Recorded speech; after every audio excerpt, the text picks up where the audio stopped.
Good morning. Welcome to another edition of This Week in Digital Health.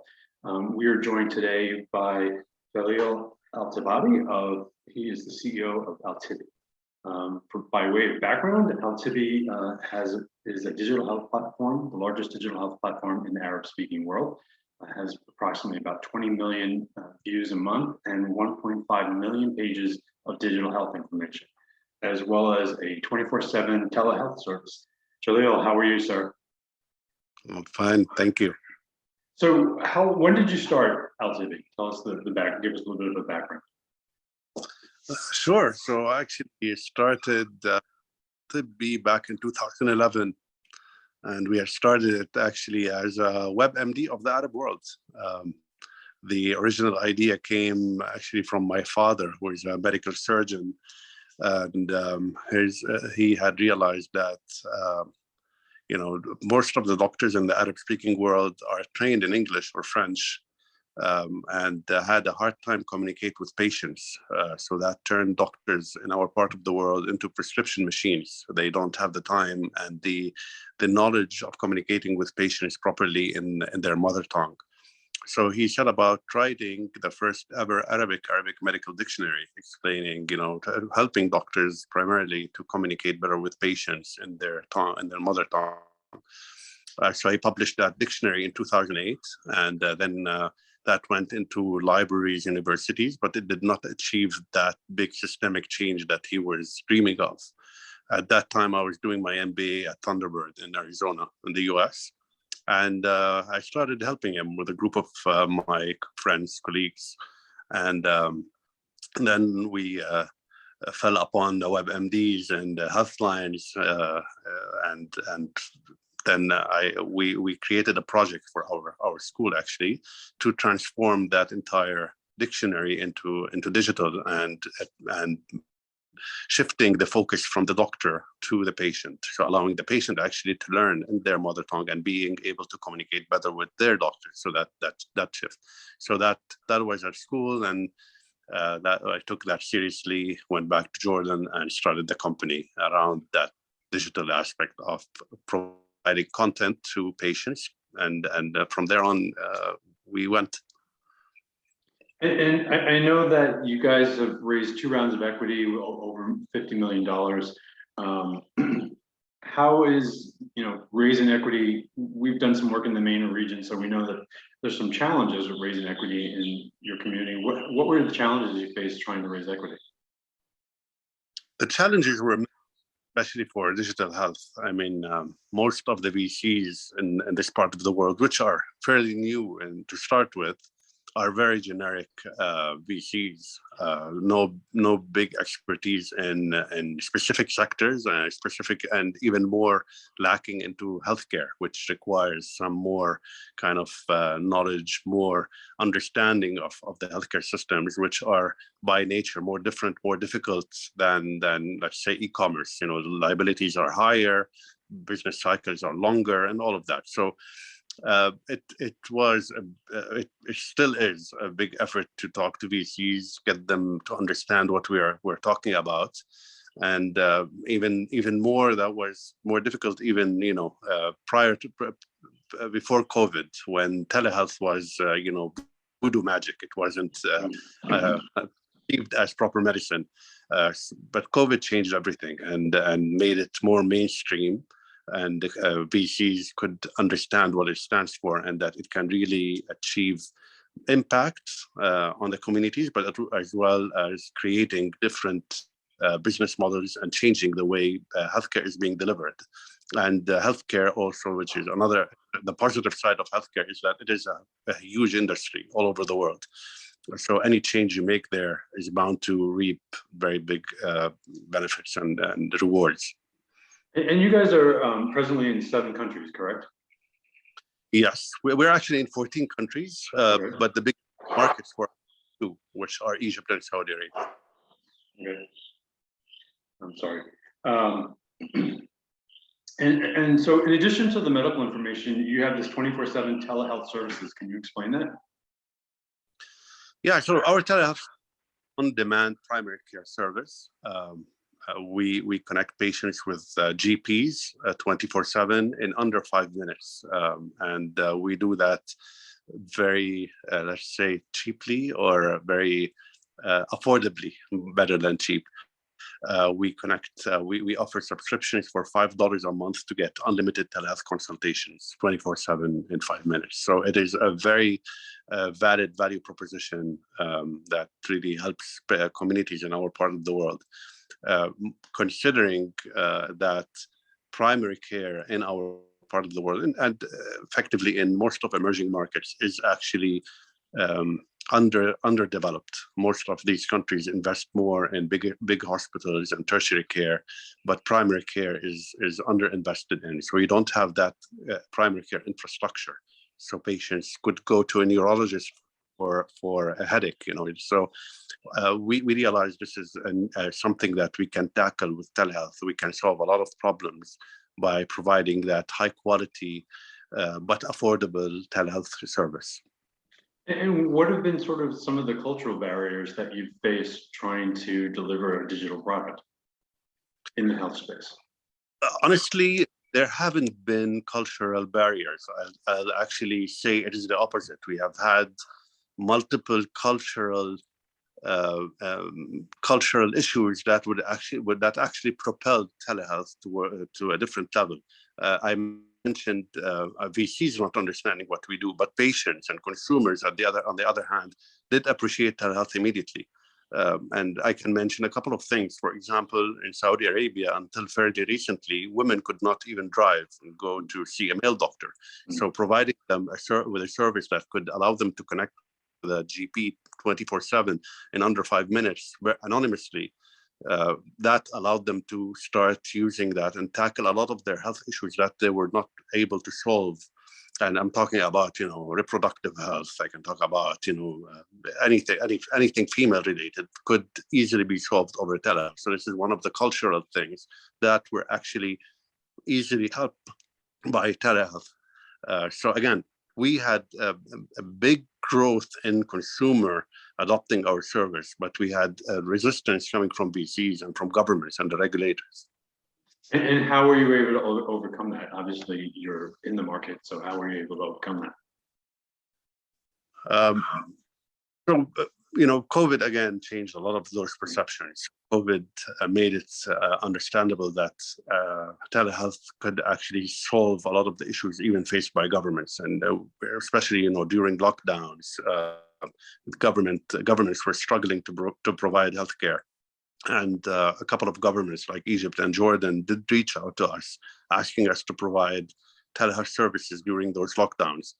And that was a big shift for them. Just a couple of weeks before COVID, we had a meeting with the Ministry of Health in Jordan, and they were laughing at the idea that medicine could be delivered over a phone call or chat. And then just over COVID, they asked us to take over and help, and they realized the benefits immediately. We reduced the traffic on public health infrastructure, but at the same time, we achieved high customer satisfaction. We solved a lot of problems over the phone and over chat, and that really helped them to start adopting telehealth regulations. So a lot of telehealth regulations all around the Middle East started coming up during 2021. Just as COVID went down, they started regulating that and making it more sustainable. Saudi Arabia only last week did mandate that all insurance companies have to reimburse telehealth consultations. So things are moving fairly quickly now.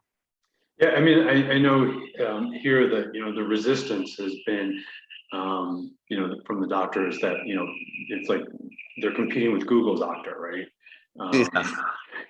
So it's important to provide individuals this health information, but still health information, they still need to be guided through a process, right? As to what information is relevant to them or not. So how do you help them? There's lots of information and contradictory information. So how do you help them to go down the right path and seek the guidance of a GP or someone? There's a lot of work, of course, that is done there and to be done still. It's never complete yet, but I can tell you that when we launched in 2017, we still do measure a very important KPI for us, which is the resolution rate, which means how many people do need further assistance after their telehealth consultation. In 2017, we were at 15% resolution rate, which meant that 85% of those who went through our telehealth consultation still needed further help after the consultation, basically reducing the effectiveness of a telehealth consultation. Today, we are at 60%. So we keep pushing that envelope. And this is, of course, not magic. There's a lot of work that has to be done in the back end to, first of all, qualify the right doctors, train the right doctors, and then control the quality of those doctors having those consultations. So it's a lot of work there. And some of the things that we, for example, is that we introduced an exam for telehealth doctors. So it's not only any doctor who has a board certificate can get on a telehealth call. We had to really test these doctors for their telehealth abilities and then get them on board. Then we introduced Altibbi Academy, which basically certifies these doctors according to certain modules based on the weaknesses that we see from each category, for example, pediatrics, gynecology, etc. And we get them to go through these modules and get them certified by the Royal College of General Practitioners in the UK. So as soon as they get there, they are certified as telehealth practitioners in these areas. And then most importantly of all of that is that we have worked a lot on the AI and machine learning in the back end. So there's a lot of work that machine learning does to make sure that these doctors are abiding by our protocols, they're delivering high quality of consultation, and that at the end of the consultation, all that data is logged in correctly. So there's a lot of work there. We've actually published more than 7 or 8 scientific papers around the work that we do in machine learning around how we control that quality of call. And one of the quick examples I can mention here is that we have a machine learning module that listens to all the consultations live. We do more than 3,000 consultations a day. So we listen to those consultations live, and the machine flags where there are consultations it thinks we have a problem in. And we route those consultations to our investigation team to go through that and then go back to the patient and the doctor to solve any issue that would arise. So there's a lot of work there done in technology, with marrying that with healthcare protocols and good practice to make sure that the quality is even better than a physical encounter in many cases. And I know also one of your objectives is to expand the reach to different communities, especially rural communities. And how are you getting into rural communities? So a lot of our reach happens through organically, actually, through our own website, right? So we get about 1 million unique visitors to our website every single day from around the Arab world. And a lot of that traffic actually comes from rural areas. So the adoption happens organically without forcing it. People who need it most are those who don't have access to healthcare facilities, and those are in the rural areas. And you find these people searching online, finding Altibbi, then calling, so it is a very organic process in how we do that. On top of that, we started partnering with a lot of micro insurance companies or groups that provide healthcare insurance to rural areas. And we started working with them to provide them with telehealth, which ultimately helped the insurance companies in increasing the productivity days and repayment rates, while at the same time helping patients, save time and get quality healthcare affordably. Right, better outcomes hopefully by being informed. Exactly. And so you just raised some money. You finished your Series B. What's the plan of moving forward with this new money? Yeah, we actually are working even harder after the fundraise, and a lot of that is going to basically grow our service, or what we call the care cycle. We want to follow the patient across the care journey to be able to solve more of his or her problems, at the same time collect more data and be more able to predict and help the patient to avoid future problems, not only solve problems he or she has today. So one of the things we're getting into today is medicine delivery or drug delivery. So we're doing that. We launched that in Saudi Arabia and Egypt. We started to do that. The other thing we're coming into is lab home testing, basically, or lab management. So we're getting into that as well. So we want to help patients get those services wherever they are, at the same time collecting that data back so that we can start telling patients, assessing patients' risk factors and telling them what to do in the future. And obviously, we're talking about sensitive and personal data, health data. So how do you deal with security?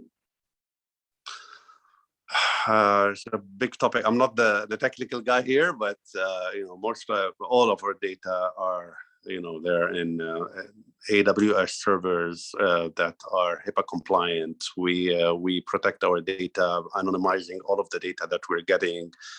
They are in multiple data centers to be able to protect all of that. So it's a lot of work in protecting that data. We're constantly under threat. As you say, it is sensitive. So a lot of people try to get there. But the first thing we do is we anonymize all the data. So we try to keep that safe and secure. And you mentioned that one of your goals is to sort of map the patient journey and to follow them. Do we have that in the healthcare today? As far as do they see big picture, or are the care providers still sort of focused on their specialties? Care providers are much focused on their own specialties and very patchy data sets and very antiquated systems. When we talk, even if we talk about digital systems, we're talking about doctors and care providers which are still using Pentium 1. So we're still talking about very antiquated systems that they use. So we can't really rely on what is in the market today. Governments are trying to unify the data, trying to introduce EMRs in their hospitals and trying to capture a lot of that data from their different stakeholders, but it is a very long journey. The US has been trying to do that for many, many years, as you well know. So it's not an easy task. So a company like us has kind of an advantage there, is that we are nimble, we're smaller, and we're capturing the data from the customer directly and processing that and creating different modules around that. So it is kind of an advantage, but of course it is a big task. So it requires a lot more work to get there. And I realize that you're providing a lot of information and data to the individuals, but as you're collecting data, what kind of population health trends or statistics are you developing? There's a lot of statistics and data that we are creating. We started getting interest from governments to start sharing some of that data so that they can build better decisions out of those data. But we're still at the very beginning of the road. For us, we know that the trends of certain areas have certain concerns, certain diseases coming out. We know where, for example, women are suffering from certain things or concerned about certain things, in what area, what ages, what age groups, all of that. So we have a lot of very interesting data sets that we could see, and we've seen the shifts before COVID, during COVID, after COVID, a lot of the things that have changed.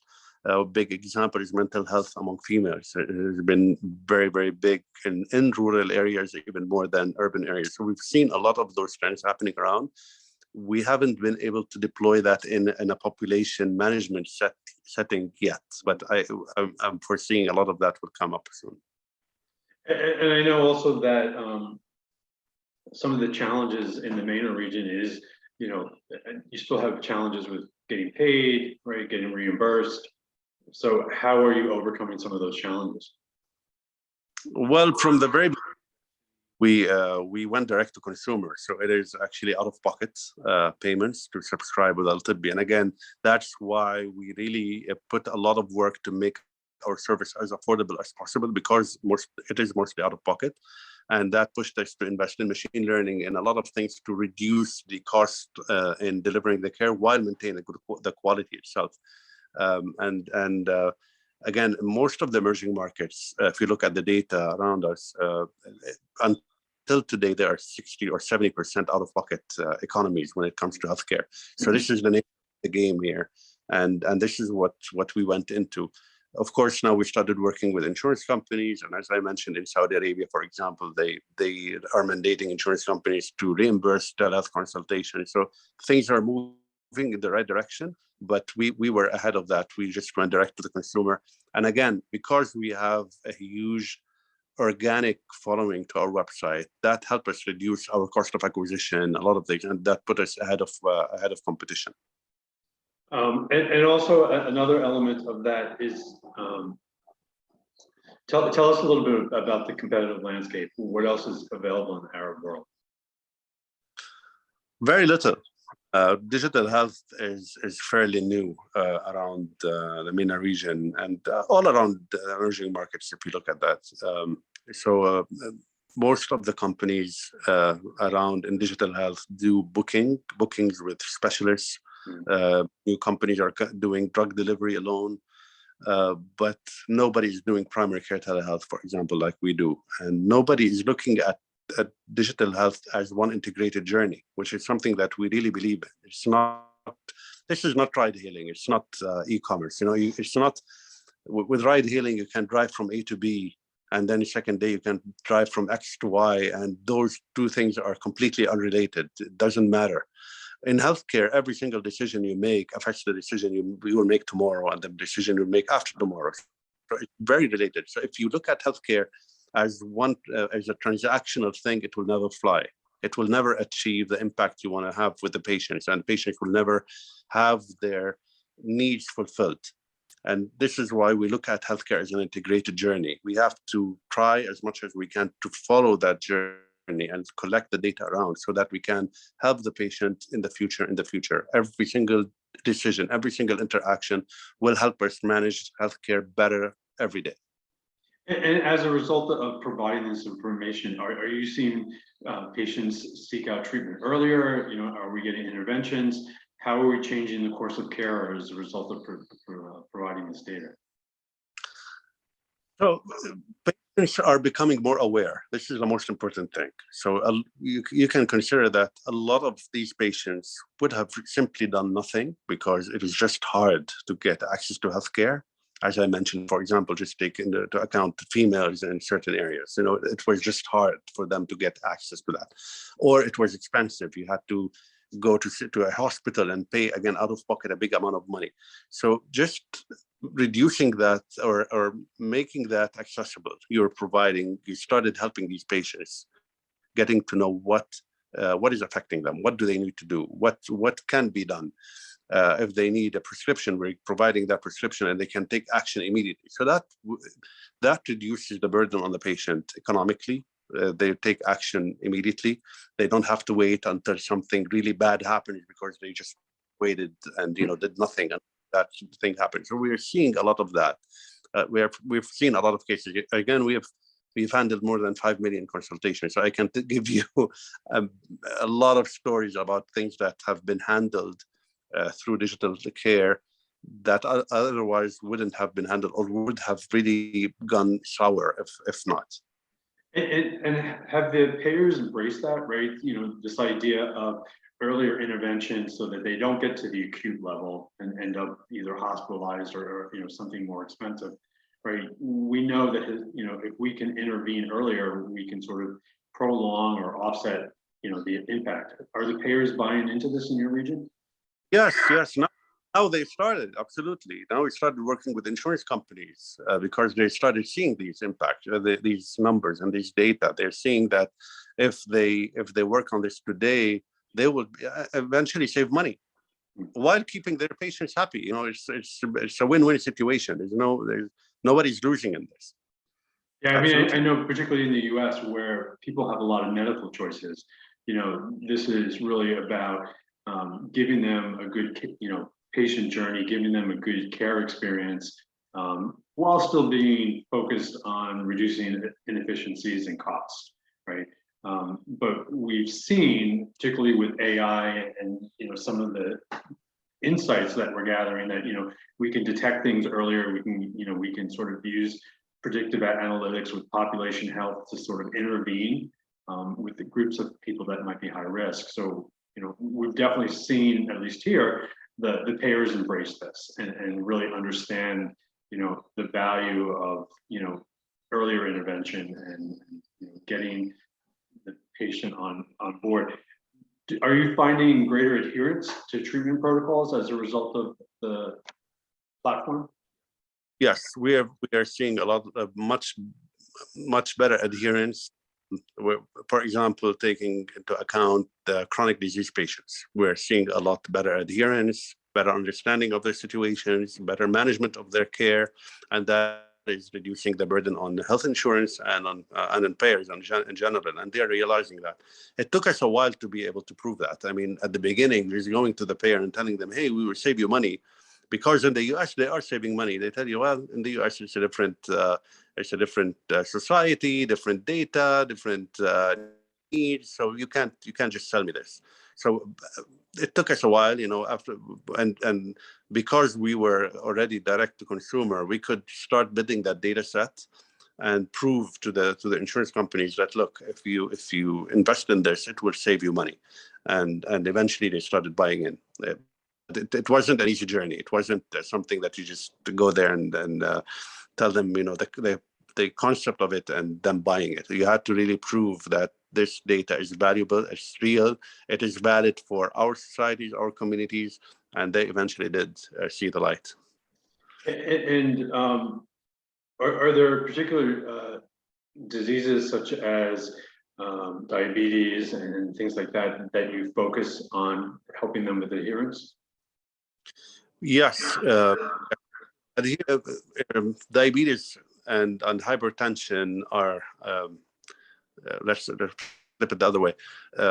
6 of the countries in the GCC, in the Gulf countries here, are in the top 10 worldwide when it comes to diabetes and hypertension prevalence. So we have a big population suffering from these diseases. So of course we had to give this a lot of attention. This is something that is of interest to patients, a lot of patients. And at the same time, it is something that the insurance are paying, are feeling the burden of because of that high prevalence. So we had to give it a lot of focus. And patients do realize the benefit, and they love it. They feel they needed something like this. The doctor is following up on their situation weekly by weekly, telling them what to do if they have any issues. There's a constant kind of a concierge service, making them adhere to their medications and manage their health much better, and reporting all of that data back to the insurance. So it's a lot more collaborative approach that we're seeing, and that is being appreciated a lot by patients and insurance. Yeah, I mean, when we looked at diabetes, the challenge that we're typically faced with is, in order to impact, the course or care progression, people need to make lifestyle changes. And, how do you support lifestyle changes? This is a bigger problem than telehealth alone to be solved, to be honest. But Sure. At least, look, we started with diabetes, with the main objective at the beginning is to make them just adhere to their medications, because again, this was the biggest problem that insurance companies were facing, that these people, patients, are they know they're suffering from diabetes, or they just they take their medication the first week and then they just start forgetting and losing interest and consistency, and that starts making them feel worse. And the first thing that we really have to focus on is just making them understand that they have to stick to that and they have to be followed on. And then there's a kind of psychological effect. These patients, they just don't want to always remember they're sick. And this is something we worked on with our doctors to help them through that mental kind of up and down, to make them feel there's someone who is always by them. It's on demand. Whenever they feel uneasy, they just pick up the phone and there's a doctor talking to them, making them go through it, etc. So there's a lot of work around that. But to take that to the further level of changing, lifestyle, that's a lot more work than telehealth alone can do. And what about the Arab cultures, does it allow them to actively seek out mental health, or is that considered, a weakness? It is considered a big, absolutely. And again, this is where telehealth does play a big role. I can't claim that we are doing mental health fully. We're ultimately primary care service, but we are certifying a lot of our doctors to do primary care in mental health. So we're giving them those modules to be able to understand better mental health cases and diagnose them, which is more important, which is very important at this stage. But I can't claim that we are solving those issues. But yes, there's a big need, a huge need in our region for mental health. And a lot of that is because they can't just openly talk about it. So a telehealth service that anonymously helps these patients would definitely be a big help. And how do you manage sort of that, that tricky wall of, providing consultation anonymously? We do that. So, for example, we in our phone call service, the patient is submitting the request to consult, and we call the patient, we call the doctor. It's a GSM kind of triangle. We are calling both, and then we're conferencing them together and recording all of that from the top. So the patient doesn't know the doctor's number. The doctor doesn't know the patient number. It's all protected by us.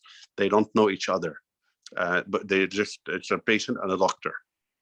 But you guys know, so that you need to protect that, right? Yeah. Absolutely, we do, but we're protecting the patient knows that he's talking to a doctor that doesn't identify them as a person, so they can be talking about anything openly. That's much easier. And with this recent round of equity, is the intent to expand into other areas like drug delivery, or is it to add more services to the platform? Where are you going in the next 6 months? Drug delivery has already been launched. We're getting into, again, lab testing, which is important to us. We are exploring adding more verticals. One of them is nutrition. The other one is mental health. There are a lot of operational hurdles around these two verticals, but we're trying to tackle them and to be able to offer them to our patients. But yeah, the most important thing for us is really the vertical integration. So adding more services around the patient need so that we can fulfill those needs and we circle back and be able to start predicting, not only solving the problem of today, but even predicting problems of tomorrow. So for preventative measures. Right. And then has the community embraced sort of this holistic approach of, looking at the entire patient journey, which differentiates how most providers look, which is, again, back to their specialties? And in terms of community, you're talking about patients, right? No, I'm sort of talking, well, both, the patients embracing sort of like this holistic approach, as well as the doctors embracing it as well. The doctors on our platform do embrace it. Yes, we do have resistance from specialists. That's absolutely true. But doctors, GPs, and those on our platform do embrace it, do understand the value of that. And we have 1,500 GPs on our platform, providing a lot of consultations on a daily basis. So they know, and the more we collect data about the patients, we're being able to show a lot of that data to the doctor prior to the consultation. So the doctors become even better with the patient who comes second time, third time, fourth time, because the data becomes more populated and the doctor can perform better. So they are appreciating that, our doctors on the platform. Doctors out of our platform, especially specialists, don't like it. They feel that, it's that real medicine. We are taking some of the work they used to do, and maybe what's threatening to them is that patients start going to the specialist clinics more informed. So they're kind of asking for things, and we do encourage them to do that.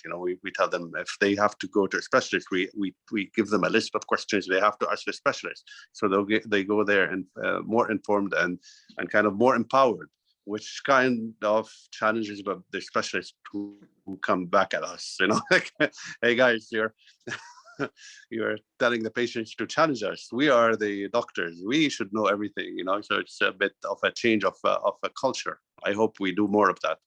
Yeah, keep doing that, right? Because I mean, we know historically that the informed patient, is better able to participate in, their care protocols and understand. And if you can get buy-in from the patient, then there's a greater likelihood of adherence, right? Which is important and stuff like that. So to sort of wrap up, where are you guys going? Where does this take you now? This is a big question. We want to definitely grow more and more, offer more services to our patients. We want to be at the heart of the healthcare delivery in the emerging markets. We want to be there as the first interaction of with healthcare of the patient and the last interaction of patient with healthcare. We want to solve their problems, and we want to be able to help them prevent future problems. Ultimately, have patients live a better life. This is what we're after. That's what they're after as well. If folks want to learn more about what you're working on and what you're doing, where should they go? They could easily visit Altibbi, www.altibbi.com. And we'll include that link below. Jalil, we very much appreciate your time, and it's some exciting stuff, big market opportunities. So we look forward to hearing more from you, and we appreciate your time today. Thank you very much. Thank you. Thank you. Okay, take care.